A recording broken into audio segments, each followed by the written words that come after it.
Pour votre révision du BEM 2026 en français, le contenu se concentre essentiellement sur la maîtrise des systèmes de conjugaison et le choix du mode verbal approprié selon le contexte de la phrase. 1. Les structures de la condition avec si il s'agit d'un point crucial pour les exercices de transformation. Vous devez retenir 2 règles majeures. Si plus présente entraîne le futur simple. Par exemple, si vous vivez, si plus imparfait entraîne le conditionnel présent. Si le verbe après le si est à l'imparfait, le second verbe doit obligatoirement être au conditionnel présent. 2. La formation du conditionnel présent.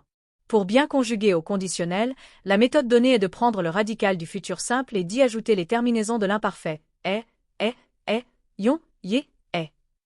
3. L'emploi du subjonctif vs l'indicatif. Le choix du mode dépend du verbe principal ou de la conjonction utilisée. Le subjonctif, il est obligatoire après des expressions d'obligation ou de nécessité comme il faut que. On l'utilise aussi après les conjonctions de but telles que afin que ou pour que. Exemple, il faut que la société soit, afin que les citoyens puissent, point l'indicatif. Il est utilisé pour exprimer une opinion ou une certitude, par exemple après je pense que. 4. L'expression du but. Dans le cadre de l'argumentation, savoir exprimer le but est essentiel.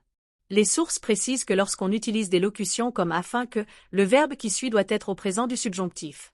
5. Exercice type, la réécriture. Attendez-vous à des exercices où l'on vous demande de modifier le temps d'une phrase, ce qui entraîne des changements en cascade. Par exemple, passer d'une structure au présent à futur à une structure à l'imparfait conditionnel, ou transformer une phrase pour y introduire le subjonctif après un changement de structure, comme passer de il faut préserver à il faut que nous préservions. Pour réussir votre examen, imaginez que la conjugaison est comme un code de la route. Les mots comme si ou il faut que sont des panneaux de signalisation qui vous obligent à changer de direction, de mode ou de temps, pour que votre phrase arrive à destination sans erreur.